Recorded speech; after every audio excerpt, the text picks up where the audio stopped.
NDB চুক্তি স্বাক্ষৰ হোৱাৰ পিছত আমাৰ ৰিহেবিলিটেশ্যন ব্যৱস্থা হৈ আছে। আমাৰ চাৰিটা ফেকশ্যন লগ লাগি প্ৰায় 7,000 মান হৈছিলগৈ আৰু তাৰে প্ৰায় বেছিভাগ দিয়া গ'ল। এতিয়া প্ৰায় কিমান 1,000তকৈ অলপ কম বাকী আছে, 600জন মানৰ বাকী আছে বুলি আমি লাষ্ট টাইম যেতিয়া আলোচনা কৰিছোঁ চৰকাৰৰ লগত, তেতিয়া 600তকৈ অলপমান বেছি তেনেকৈ বাকী আছে। বাকীখিনি হৈ আছে আৰু সেইখিনি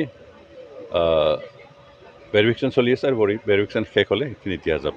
ৰঞ্জিত দৈমাৰী কেতিয়া মুক্ত হ'ব?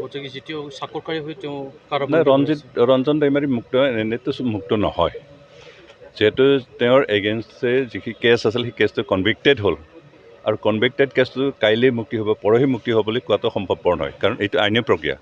তেওঁক যদি মুক্তি কৰিব লগা হয়, মুক্তি পাব লাগে, তেতিয়া আইনী প্ৰক্ৰিয়াহে কৰিব। এইটো কোনো এজন কনভিক্টেড মানুহক চুক্তিৰ দ্বাৰা মুক্ত কৰাটো সম্ভৱপৰ নহয়। জাষ্ট এনেই এৰেষ্ট কৰি থৈছিল, আটক কৰি থৈছিল, কিন্তু কনভিক্টেড হোৱা নাছিল, তেতিয়াহ'লে চুক্তি হোৱাৰ লগে লগে চুক্তিৰ চৰ্ততে তেওঁৰ কিবা কৰিব পৰা গ'লহেঁতেন। সেইকাৰণে কাইলৈ মুক্তি হ'ব নে পৰহি মুক্তি হ'ব সেইটো কোৱাটো সম্ভৱপৰ নহয়, কাৰণ আইনী প্ৰক্ৰিয়াৰ যিহেতু কনভিক্টেড হয়, আইনে তেওঁক দোষী বুলি সাব্যস্ত কৰিছে। সেইকাৰণে তেওঁক আইনী প্ৰক্ৰিয়াৰে দোষী নহয় বুলি প্ৰমাণ কৰিব নোৱাৰালৈকে তেওঁ মুক্তি হোৱাটো সম্ভৱপৰ নহয়। সেইকাৰণে আইনী প্ৰক্ৰিয়াৰে যুঁজ কৰি থকা হৈছে আৰু আইনী প্ৰক্ৰিয়াৰে যেতিয়া তেওঁ দোষী নহয় বুলি ঘোষণা কৰিব, নাইবা তেওঁৰ যিখিনি শাস্তিৰ ম্যাদ আছে সেইখিনি যদি কমাই দিয়ে কোৰ্টৰ পৰা, তেতিয়াহে হ'ব। সেইকাৰণে আজি বহুতেই কৈছে চুক্তি হৈছে, কিয় মুক্তি হোৱা নাই। তো আইনী প্ৰক্ৰিয়া আৰু চুক্তিৰ মাজত আচলতে সিমান সম্পৰ্ক নাই। আইনমতে যাব, চুক্তিমতে যাব। আৰু এই কথাখিনি যিবিলাকে বুজি নাপায়, এনে নিজৰ গাৰ জোৰেৰে মুক্তি কৰিব বিচাৰিলে নহ'ব। যিহেতু দেশত আইন আছে, কানুন আছে, আইন মতে চলিব লগা হয়, ভাৰতৰ সংবিধান আছে, সংবিধান ভাইলেট কৰিলেতো নহ'ব। সেইকাৰণে চুক্তি হ'লেই মুক্তি হ'ব বুলি কোনো কথা নাই। যিহেতু তেওঁ কনভিক্টেড হ'ল, দোষী সাব্যস্ত হ'ল কোৰ্টৰ দ্বাৰা, আৰু সেইখিনি কোৰ্টেহে ডিচাইড কৰিব কেতিয়া মুক্তি হয়।